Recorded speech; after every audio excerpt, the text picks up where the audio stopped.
Well, I'm delighted to be here, and I've been shown great hospitality by all of you. So I'm very, very pleased to be with you this evening. I look forward to our conversation. I want to move as quickly as possible to the discussion. That's going to be the best part, but I do have to give a talk first, I guess. Let me say, but first, let me say I'm a strong supporter of the World Affairs Council's concept. I'm a member of the World Affairs Council of Western Massachusetts, and I speak at many of these. I've probably spoken at a dozen so far this year as part of the book tour for my new book, all across the United States, from California to Maine and Illinois to Texas. And I believe in a democracy like ours, where discussion of international affairs is so important at a community level, that these groups that you're members of are so important that we have these kinds of conversations. So I congratulate you for being members and participating in this, and I believe in them strongly. So let me make my contribution to this, and I look forward to our discussion. So my topic tonight is, the title of my talk is The Greatest Challenge. And I want to speak about what I see as the greatest challenge facing us in the United States and on the planet, and that is how to provide enough energy to supply this country, which consumes about 1/4 of the world's energy every day, and the other democracies and the other industrialized countries, and also to provide enough energy for rising powers like China, India, and Brazil, and the other countries that are coming along, without provoking a new Cold War or a World War III, and to do so in an environmentally friendly way. And I believe this is the greatest challenge that we face in the years ahead. Now, I know that we're all preoccupied with other more immediate day-to-day concerns, like the rising price of energy and other commodities, especially food, around the world.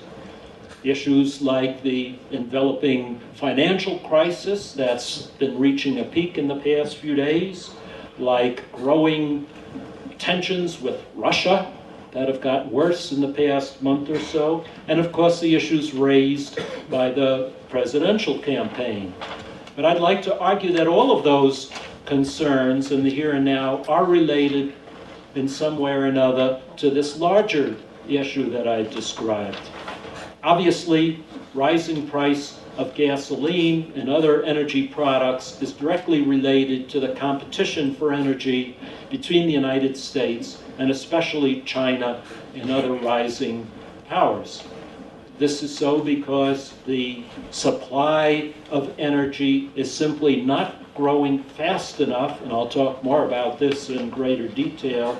It's just not growing fast enough to supply our needs and the needs of the older industrial powers, and to meet the needs of China, India, and the other economic dynamos of Asia, where hundreds of millions of new consumers suddenly are buying automobiles and other energy-intensive devices out there in the market, competing with us every day for whatever is available in the global supply of energy. That's what's driving up the price of gasoline and other products more than anything else.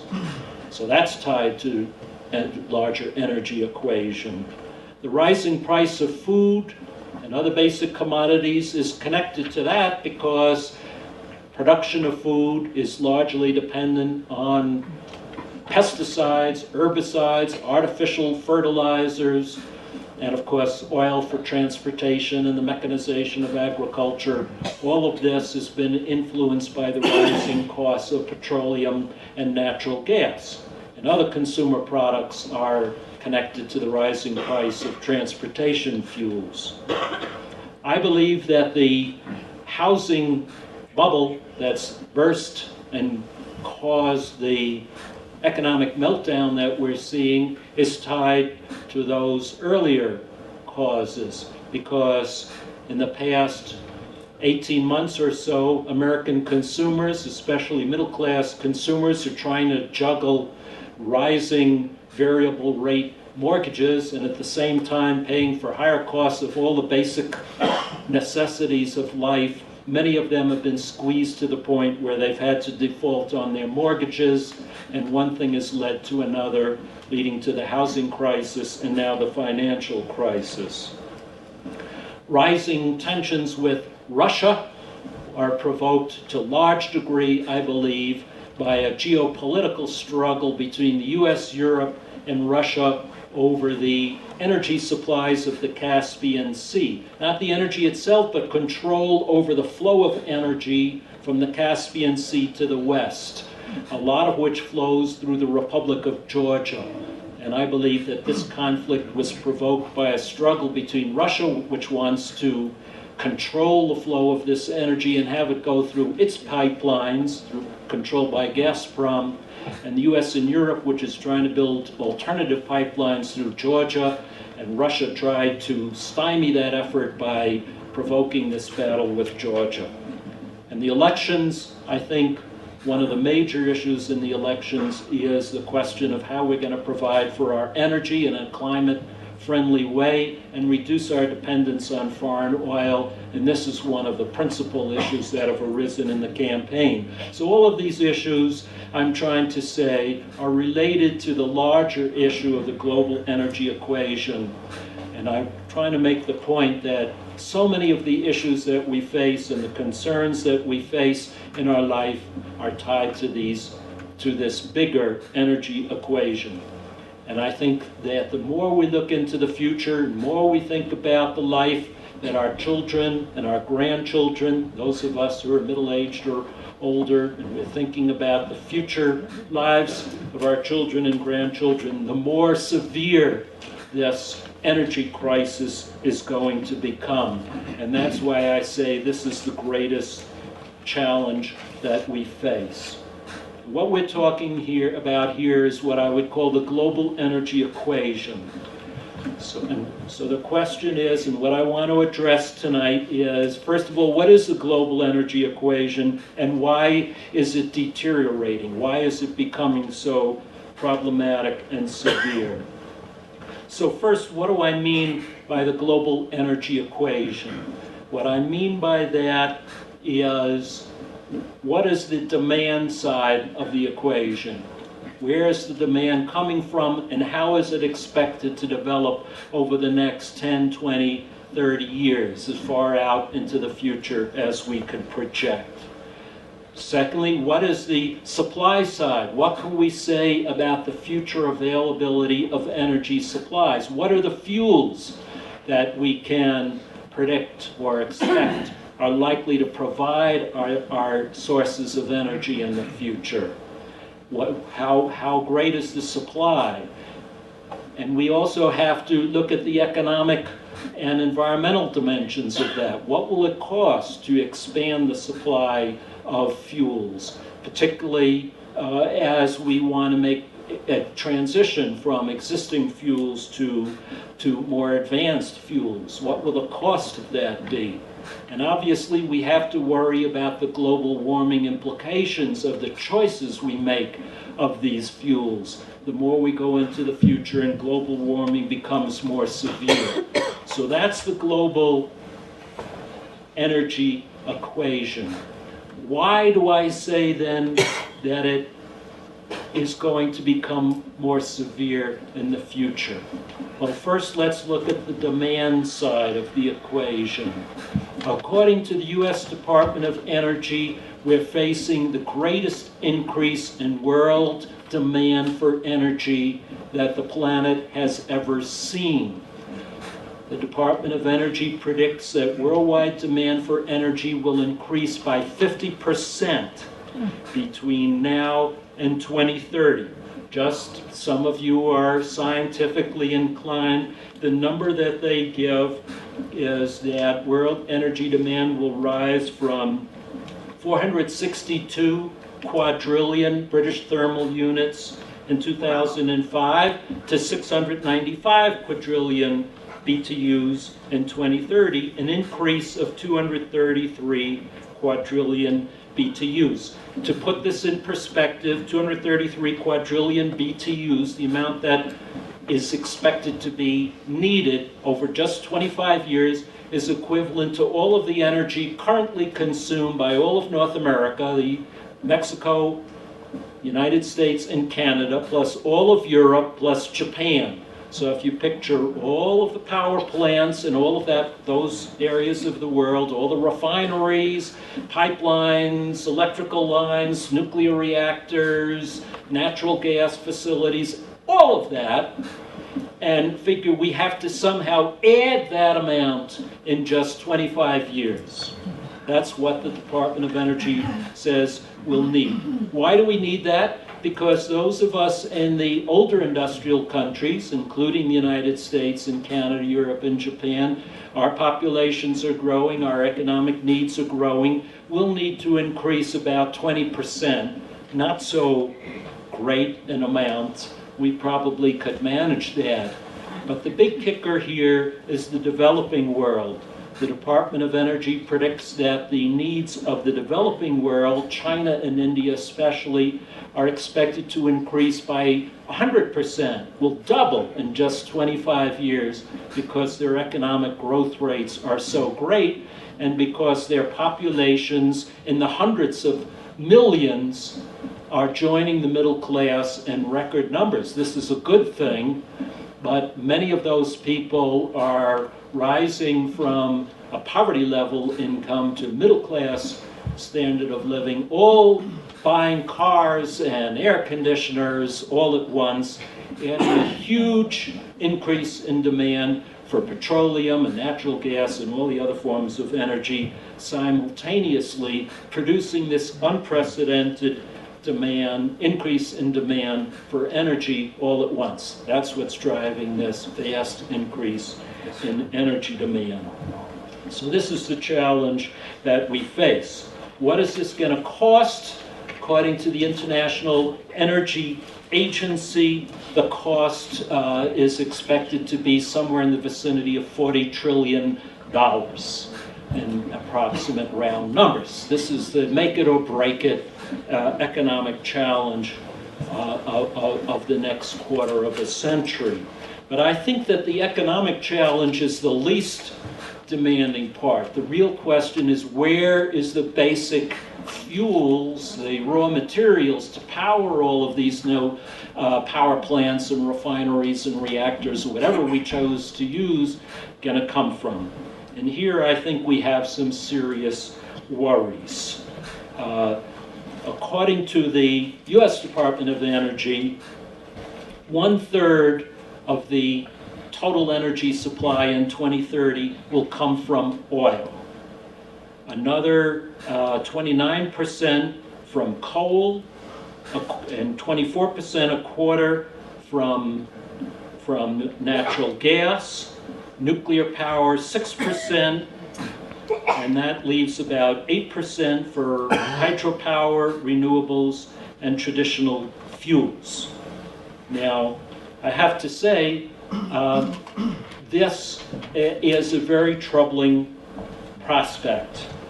First of all, most of these, the largest portion of that, 86%, that's if you add coal, natural gas, and oil together, comes to 86% of the supply they project for 2030. These are non-renewable fuels, 86%. They will disappear. Some of them sooner, some of them later, but most of them, certainly oil and natural gas, will disappear in this century and largely become scarce before the middle of this century, coal later in the century. There are also the fuels that are responsible for global warming through their emissions of carbon dioxide. So if we're going to rely on these fuels for 86% of our energy in 2030, using conventional technology, we're in a great deal of trouble. Now, I was going to talk about the supply of oil in particular, which is supposed to be the major source of energy in 2030. But I understand that you had a speaker, John Langus, from Forest Oil Company in April, who spoke about peak oil, so I won't devote as much of my comments to that as I would have otherwise. But let me just briefly discuss this because everything else hinges on it. According to the Department of Energy, the global supply of oil, which is measured in millions of barrels a day. That's the form of measurements that's used. Currently, it's about 85 million barrels a day. The Department of Energy says for oil to provide that 33% of total world energy in 2030, to reach that 33%, oil output has to grow from 85% today to 112 million from 85 million barrels per day today to 112 million barrels per day in 2030. Now, I don't believe there is any chance whatsoever that that's ever going to happen. I think we'll be very lucky if world oil production goes much beyond 90 million barrels a day. Maybe 95 million barrels a day is what we could expect. Somewhere around 2012 to 2015, I believe oil will peak at that level and last for a while at that level, and then will decline. I think we'll probably see less than 90 to 95 million barrels a day by 2030, substantially less. Now, I should add that I'm speaking here of conventional oil, liquid stuff that comes gushing out of the ground. There will be some supplemental fuel, synthetic petroleum from tar sands, maybe from shale oil from the Rocky Mountains that will add a couple of million barrels a day. I doubt it'll ever be more than that. Nonetheless, if you follow the literature, the technical literature that's becoming more and more conclusive, the likelihood is that the world supply of petroleum in 2030 will be substantially less than the Department of Energy's predictions of 112 million barrels a day. I believe it'll be substantially below 100 million barrels a day, maybe below 90 million barrels a day. That means there's no chance whatsoever that oil can provide the 33%, one-third of world energy supply in 2030. Where is the difference going to come from? That leaves natural gas, coal, nuclear power, and renewables. So let's look at those for a few minutes. What about natural gas? You know, there are some, like T. Boone Pickens, who believes that we can rely on natural gas to make up that difference. And it's true that natural gas was developed later in the cycle of energy than oil, so it is not quite at the point where oil is in its natural life cycle. While oil is probably at close to its maximum productive output, natural gas has a little way further to go before it'll reach that point. It'll probably reach its peak production level closer to 2025 than 2015, which is the case with oil. But it too will reach a peak probably before 2030, plateau for a while, and then it too will decline.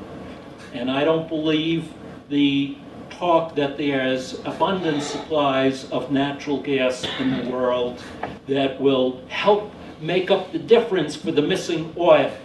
It'll help out a bit, but not enough to make up for the missing oil. And where is the remaining natural gas, by the way? 50% of the remaining oil is in 3 countries. The largest, by far, largest supply of oil, of natural gas. About 30% of it is in one country, Russia. The next largest supply, about 15%, is in Iran. The next largest supply is in Qatar. The next largest supply is in Turkmenistan, Kazakhstan, and Uzbekistan. I just don't see how that's going to help us very much. Europe will benefit, but at the price, I believe, of political subordination to Russia and maybe Iran. That's, by the way, what the war in Georgia was about, ultimately. And I'm happy to come back and discuss that with you later if you want me to go into more detail. Russia was trying to show there's no escaping its control over the flow of natural gas from Central Asia and the Caspian Sea. So I don't see that natural gas will ultimately rescue us from the decline of oil, although it will help out for a decade or so. What about coal? Coal is more abundant than the other two and will last longer. But if we continue to produce coal and consume it the way we do now, there's only one thing we can be sure of. The planet that we leave to our children and grandchildren will be hell on earth. Now, there is technologies being developed or talked about that will allow us to separate out the carbon from the coal and bury it somehow so that the carbon doesn't become carbon dioxide and go up into the atmosphere and heat up the planet. It's called carbon separation and storage. There's a lot of promise there, but it's never been tested adequately. There was a project called FutureGen that the Bush administration, 2 or 3 State of the Union addresses ago, said had great promise. But the administration pulled the plug on this project because they said it cost too much. So there's not at present a single power plant in the world that uses this technology. When they talk about clean coal, I know I drove on I-70 and I saw a big poster about clean coal. They're not talking about taking the carbon dioxide out of the coal. They're talking about taking out some of the smog particulates. That's a good thing. I'm in favor of that. But they're not talking about taking the carbon dioxide out at all. So they're not talking about doing anything to slow down the heating up of the atmosphere. So if we continue to use coal in a conventional process, we can be sure that there is no future for life on the planet as we know it. So coal can help us in terms of just producing energy, but it doesn't solve the environmental problem. And I just don't see how future generations are going to allow people to do that.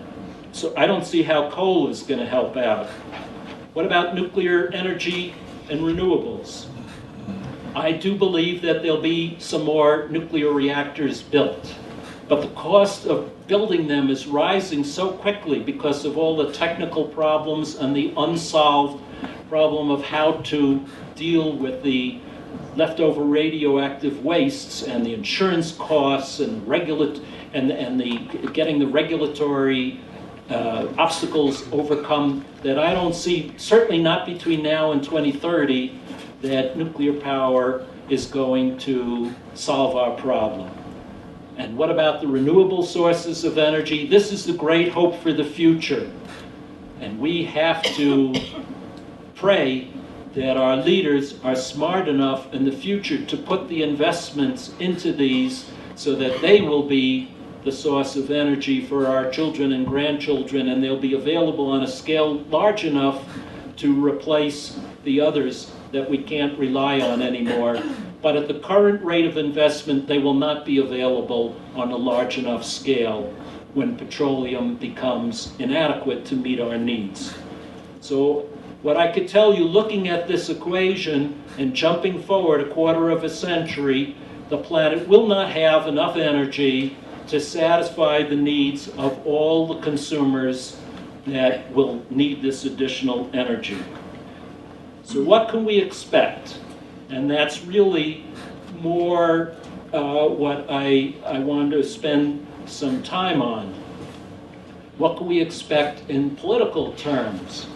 Now, it would be one thing if we in this country use the world's largest share of energy, sat down with the other consuming nations like China, which is currently number 2, but is destined to overtake us as the world's leading consumer of energy somewhere around 2015 to 2020, and say, all right, given the fact that the world's supply of energy is going to be inadequate to meet our expectations and your expectations, let's agree to use less on a proportional scale.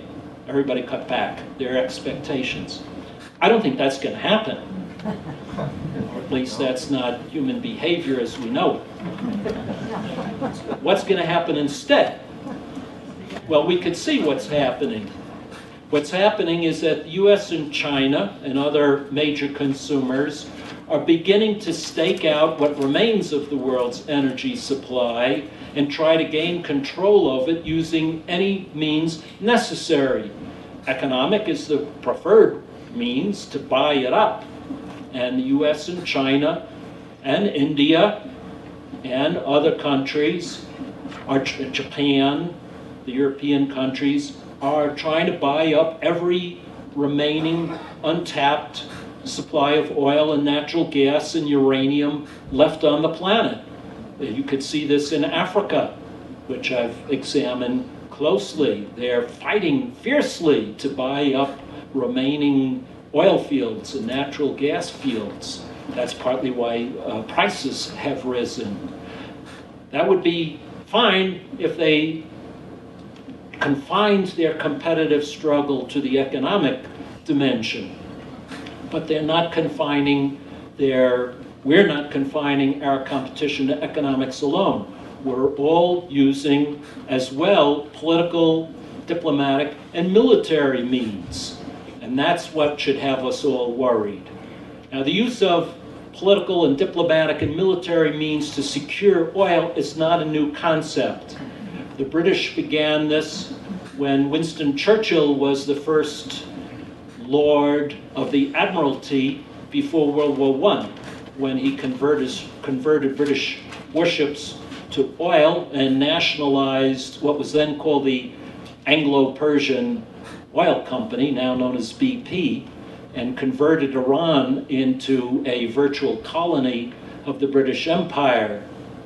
The United States followed this practice during World War II, when Franklin Roosevelt was president and formed a military alliance with Saudi Arabia, February 14th, 1945, when he met with King Abdul Aziz ibn Saud, the king of Saudi Arabia, the father of the current king, and promised in perpetuity that the United States would protect the royal family in return for privileged access to Saudi Arabian oil. And that is the basis of our current relationship with Saudi Arabia, whereby we provide arms and military protection and are prepared to go to war to protect the royal family and the kingdom in return for Saudi Arabian oil. And we've extended that policy since then to Kuwait, to the United Arab Emirates, Bahrain, and Qatar. And this is the basis of the first Persian Gulf War, when Iraq invaded Kuwait and threatened Saudi Arabia. The first President Bush said we had to draw a line in the sand and prevent that from happening. And this was the origin, as I say, of the first Persian Gulf War. So we've long militarized our foreign energy policy. And we could talk about the consequences of that, because that bears on the origins of Al-Qaeda and the attacks on the United States from Osama bin Laden and his ilk. But what's happening now is that China and others are copying this behavior and forming their own military alliances with oil providers. China has forged this kind of military alliance for oil with Sudan, with Iran, with Kyrgyzstan and Uzbekistan, now with Venezuela, and performing the same kind of military services, turning and assisting the Sudanese at the UN to keep out international peacekeepers, providing the Iranians with missile technology, providing the Central Asian countries with military support through the Shanghai Cooperation Organization, competing with the United States for military in the provision of arms, to the African countries, militarizing Africa and Central Asia. That's bad enough. But now we face an even more threatening prospect of Russia. Now, let me say a little bit about Russia. Russia does not need energy the way China and the United States does, because it has all the energy it could possibly need. But Vladimir Putin, the architect of this policy, seeks to gain control over the transportation of energy from Central Asia and the Caspian to Europe and Asia as a form of political manipulation and control, as well as for all of the economic benefits. So Russia, too, is using military means to infiltrate these areas and gain political dominance, geopolitical dominance. One of the ways he chose to do that is to retain control, military control over Abkhazia and South Ossetia, those two breakaway enclaves in Georgia, which rightfully are part of the sovereign territory of Georgia. This is a way of demonstrating, of exercising geopolitical control in this area to threaten the safety of the pipelines built by the US and the Europeans to bypass Russia, to try to diminish Russia's control over the flow of energy. So the Caspian Sea has become an exceedingly dangerous area. Now the US is talking about increasing its military presence in this area. Now there's a three-way competition between the US, China, and Russia for domination of the flow of energy from the Caspian Sea. The only historic precedent I can picture for this kind of geopolitical competition in an inherently dangerous area like this is in the Balkans before World War I. And I think those of you who are history buffs and know your World War I history and think of the years between 1900 and 1914 will know that there were many incidents exactly like what happened in August in the Caucasus, in fact in some of the same areas actually, where you have this kind of sparring that created the sparks that later led to World War I. And I think if we continue down this path of competition for energy, for control over the flow of energy, we could face this kind of trajectory leading to a global conflict over energy. And this is not just in my imagination. If you read the Department of Defense literature on the threat posed by China, they say very clearly that aside from Taiwan, the most likely future spark for a war between the US and China would be a struggle over resources, especially energy. And they're using this to justify an increase in the defense budget to buy more warships and planes aimed not at the Middle East, but at a future war with China over energy. And I'm sure the Chinese are saying the same thing. I don't read Chinese, but the Department of Defense say that they read in the Chinese literature that that's what the Chinese leaders are saying. So there's already a kind of a Cold War atmosphere developing among defense officials in the United States and China, already projecting into the future a Cold War-like atmosphere based on a future scenarios of war over energy.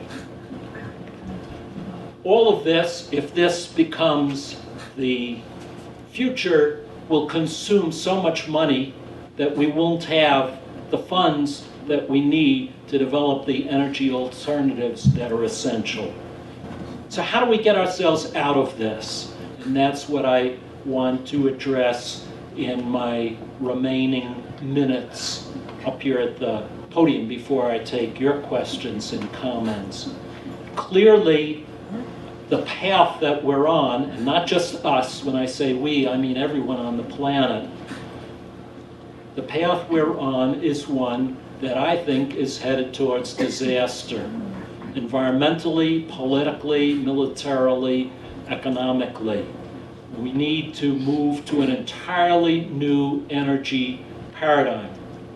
And this has an energy dimension to it, as well as a foreign policy dimension to it. The energy dimension, I believe, says that we look at 2030, just as I did in my earlier remarks, and say that if we rely on the energy lineup that the Department of Energy gives us for 2030, this is unrealistic, irrational, and catastrophic. We have to start now to create an entirely new lineup of fuels. We can't rely on oil. We can't expect that natural gas will make up the difference. We can't use coal in existing technology. We have to make a vast increase in investment in alternative sources of energy to make up the difference. And we have to invest in ways of using coal that are environmentally friendly. So I think we have to completely reconstruct the world energy equation in an environmentally friendly, intelligent manner. I think we have to accept that the petroleum age is drawing to a close, that we have to decide what uses of petroleum we want to maintain. For example, airline transportation, we might want to keep that. We might want to keep oil for agricultural purposes that are essential, for pharmaceutical and petrochemical purposes. But automobile transportation powered by fuel, I believe, is not one of those that we should choose to preserve. We have to have a national debate about this. You may disagree with my choices, but we have to have a national debate. And I think we have to severely reduce the amount of petroleum that will be available for personal transportation and move quickly to expedite and facilitate the development of alternative means of personal transportation, electric-powered transportation. Either first gas electric hybrids is an interim step, then all electric vehicles, electric-powered public transportation as rapidly as possible, maybe some through natural gas liquids, as T. Boone Pickens proposes. We have to work on this together, but petroleum-powered individual vehicles, I think we have to understand that there really isn't much future for that. Another priority, as I suggested, is to find we can't give up our use of coal because coal is the only fuel we presently have in abundance. But if we use it with existing technology, our planet is doomed to a hellish future. So we must rapidly find ways to separate out the carbon and bury it or otherwise treat it so that it can't go up into the atmosphere. And the major priority, I think, is to channel a vast increase in public expenditure and private expenditure into the development of energy alternatives, especially renewable sources of energy, so that they can rapidly become available on a much larger scale. And to invest in the ideas that I know are being tested in university laboratories around the country. I'm sure at the University of Colorado and other universities, because I've been to many of them, that look very promising at the laboratory scale, but without being brought to a much larger, full-scale commercial development, will not be available in time when we need them, when other fuels are no longer available. That's half of the equation. The other half of the equation has to be at the foreign policy level. And that means, on one hand, averting conflict over energy, and at the same time gaining cooperation from others in developing these alternatives. And I'll tell you the solution I come to in my new book, Rising Power, Shrinking Planet, and I think there's no other option, is to form an energy cooperation alliance with China. Why China? Because it is the most likely military competitor with us for what remains of the world's energy. Bear in mind, China is destined to exceed the United States as the world's #1 consumer of energy sometime in the next 10 or 15 years. It is the #2 user of oil, and it is already competing with us militarily in Africa and Central Asia, increasingly in the Middle East and even in South America. And if we go down that route, I can't see how we're going to avoid armed conflict with China. So we've got to cooperate with China in averting conflict. But we can benefit from cooperating with China because they have a vested interest, like us, in averting the damage of a Cold War or an armed conflict. So they have a vested interest in working with us. And one last point, if we compete with China, we're going to force them into the arms of Russia. We're going to force Russia and China to form a military alliance against us, and I think that's the worst of all possible worlds. Better that we should form an alliance with China, an energy cooperation alliance, and isolate Russia. So I believe that the #1 priority of the next foreign policy priority of the next president is to cooperate, is to develop a bridge to China, to cooperate in developing these energy alternatives. And the #1 domestic priority of the next president is to jumpstart investment in all of the most visionary and the most promising alternatives to fossil fuels as rapidly as possible. So I hope that these thoughts will have stimulated your own thinking about these issues. I thank you for your patience, and I look forward very much to your own responses and questions to everything I've said. Thank you very much, and I look forward to what you have to say. Yes. And I'll try to get everybody. My peripheral vision isn't great, but I'll try. I'll try to scan the room for you. Okay. Yes, what is your opinion of the latest phrase of drill, baby, drill, in terms of offshore and Arctic wilderness drilling? And its All right, the United States possesses, all told, estimate about 3% of the world's remaining oil reserves. So there's probably some oil out there.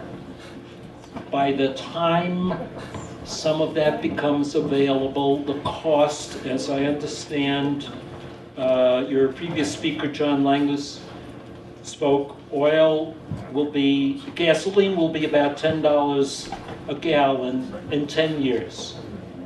The drilling will reduce the cost of gasoline to $9.95.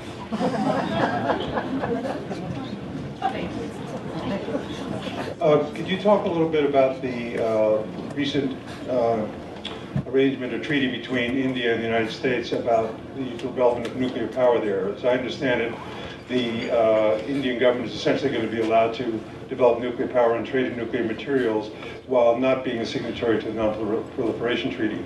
In light of your comments, it sounds like there's a desire on the Bush administration, at least, to create a counterbalance to China as opposed to becoming a partner to them.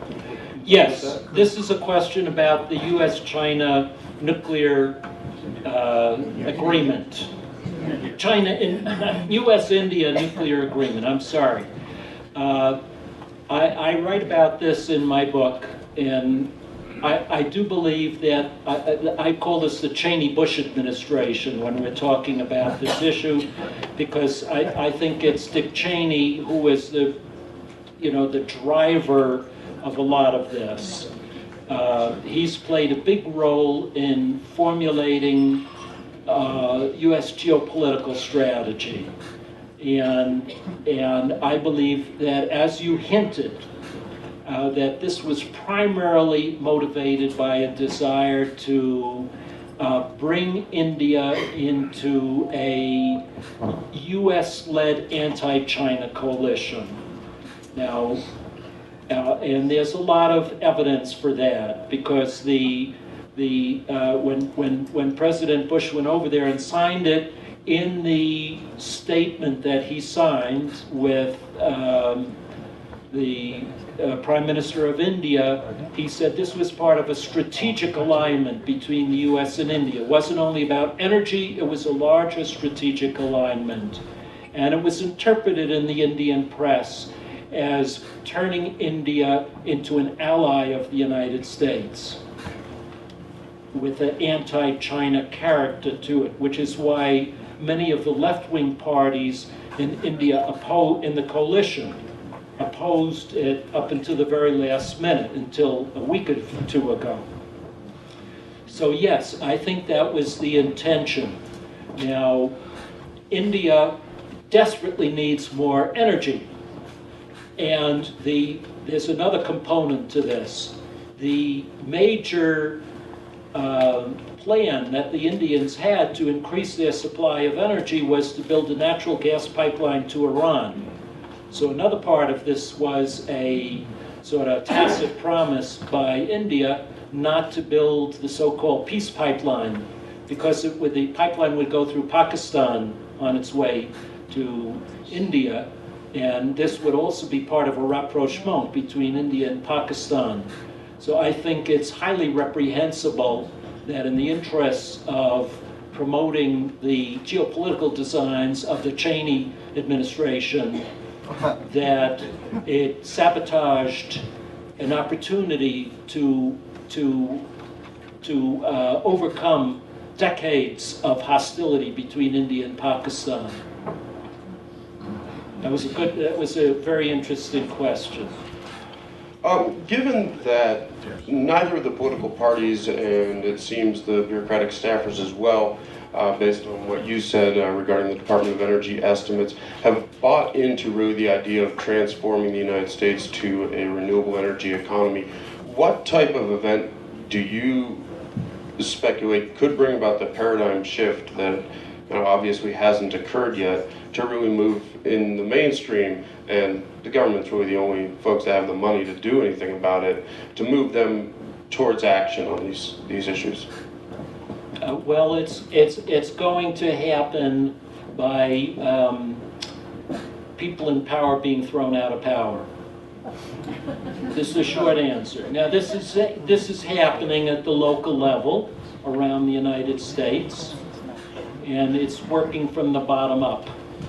I mean, I travel all over the United States, and I hear in local communities and at state levels that candidates who espouse indifference to these issues are losing to candidates who campaign on a basis of addressing energy issues and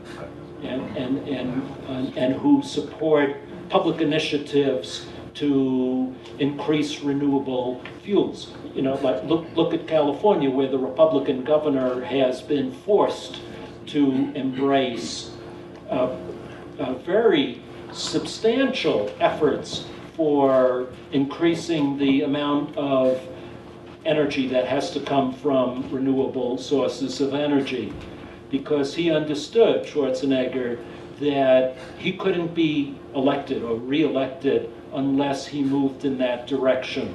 So I think there will be a political change, but it's harder to do that at the national level. It's going to happen from first, county and city elections, then at statewide elections, and eventually national elections. But it is going to happen. Assuming that what you might call new energy. Oh, I'm sorry. Yeah, assuming that new energy is going to come not from biorenewable sources like weeds and so on, but is going to come via electricity. How does our transmission system nationally and internationally factor into this? You mean electrical transmission? Yes, I understand that this is the biggest weakness in efforts to increase reliance on wind power and solar power, the disconnect between the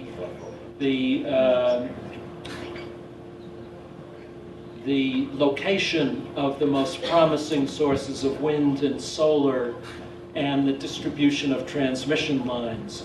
So there's going to have to be a lot of investment, not only in new transmission lines, but in the technology of making them more efficient. So that has to be a priority.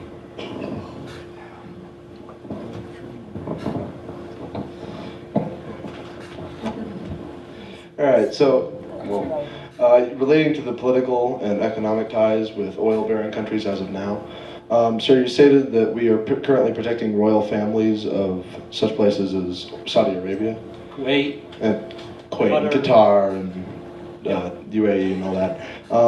Do you personally believe that protecting the royal families of these oil-bearing countries is wise, due to the fact that once they run out of oil, they're going to still want our protection, and if we continue to protect them, then we may fall into a trap, so to speak? well, I think it's fundamentally immoral. It's my objection. There you go. Good. Sounded good. That was easy.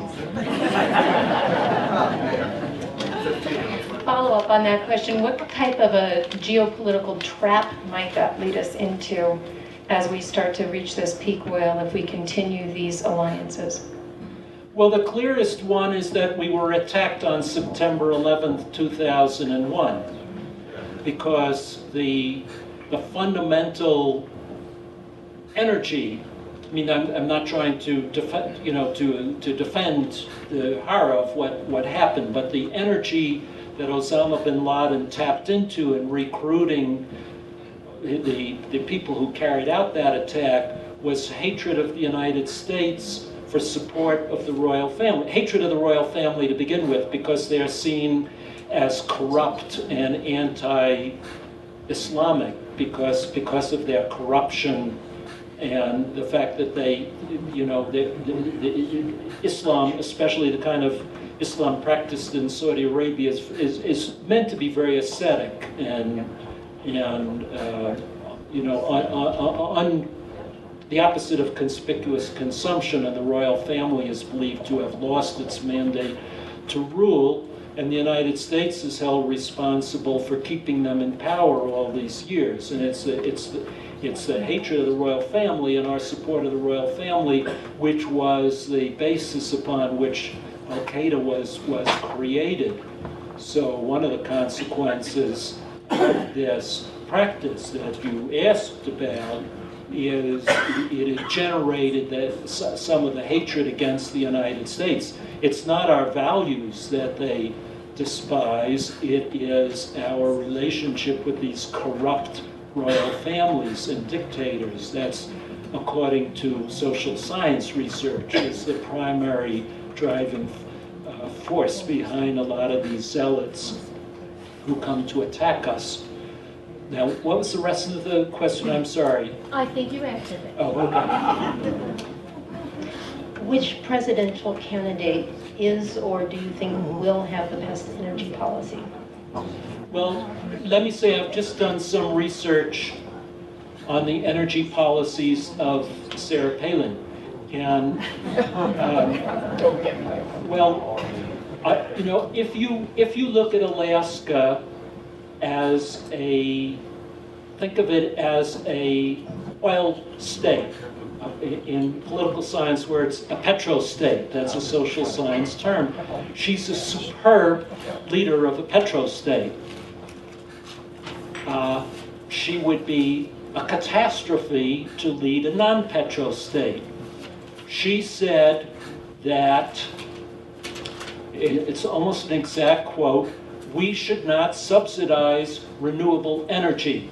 We should continue to produce oil and natural gas from Alaska to solve our energy problems. That's almost an exact quote. This would be a disaster for this country. John McCain chose her, I think, reveals his incompetence to govern this country, given what I've just said.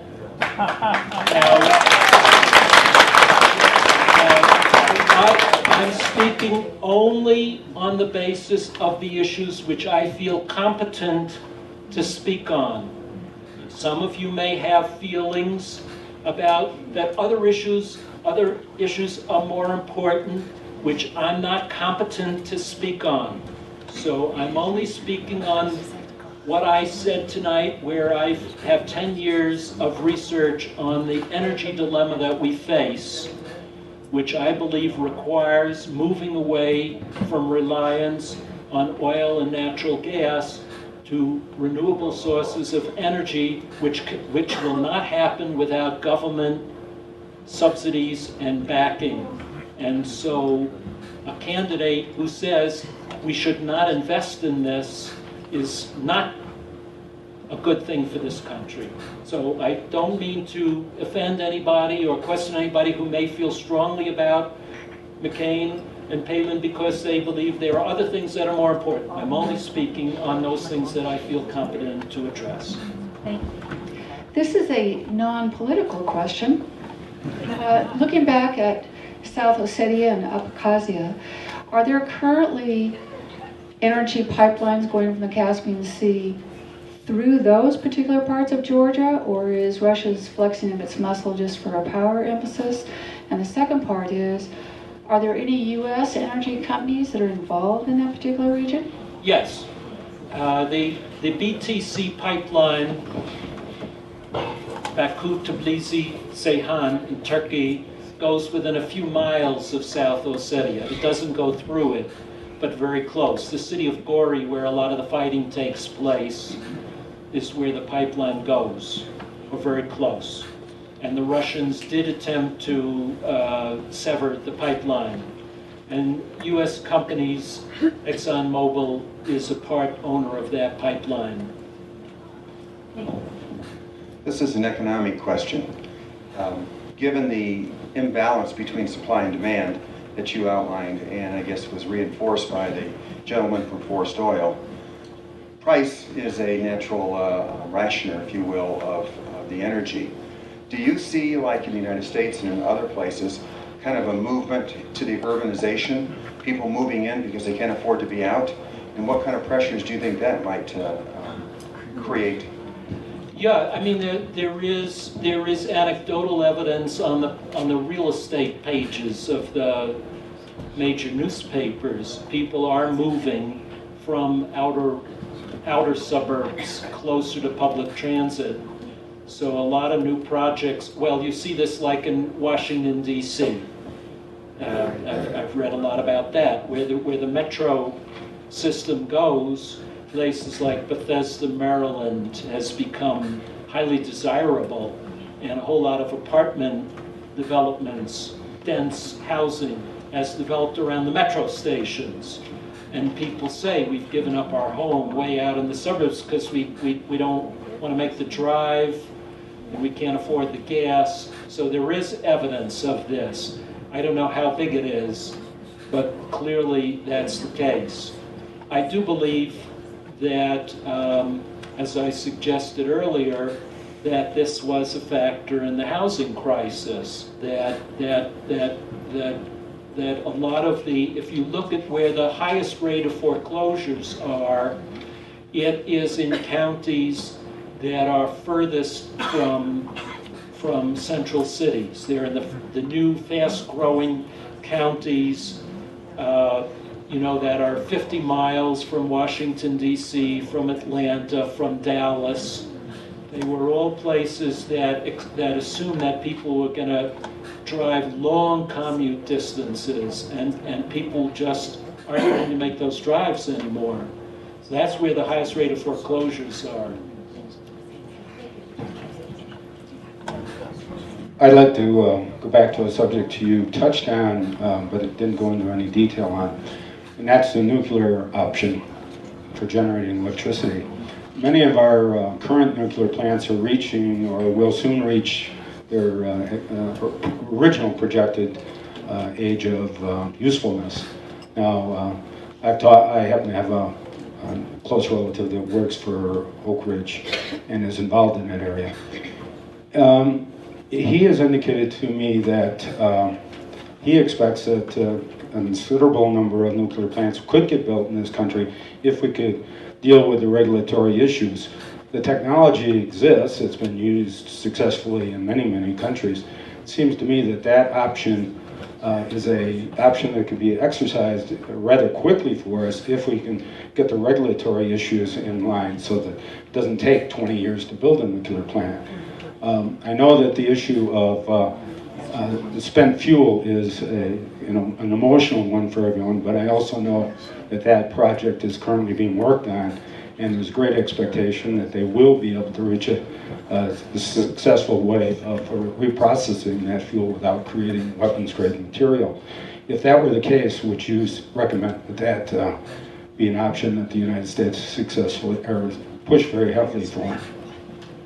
There are two problems as I see, but first let me say that the obstacle to more nuclear reactors at this point is cost. And the costs are not just the regulatory hurdles, which you alluded to, but the fact that the materials, steel and concrete and the specialty steels and the forging have become so astronomical that investors and utilities looking at this have just walked away from it. And this is likely to remain the case for the indefinite future. So I just don't think there's much prospect of this coming about. So I just think it's a moot issue, more than a handful of reactors. But my objection is that the only way to speed this up on a large enough scale is to federalize it all. And that upsets me because it will mean an erosion of state and local democracy. And that I'm not willing to surrender. Now, people always talk to me about France. Look, in France, they get all this energy from nuclear power. But the part that people don't quite grasp is that we're talking about, when it comes to nuclear energy, an authoritarian government. There's no democracy in France when it comes to nuclear energy. If they want to put a nuclear reactor in the suburbs of Paris, they put it there. And no local democracy is allowed to interrupt that process. And the only way that you could have a large increase in nuclear power here is for the same thing to happen. And I don't want to see that happen. I want to see it remain in state and county and municipal hands. And if that's the case, I don't think we're going to see an increase in nuclear power. Thank you. I'm afraid we've run out of time.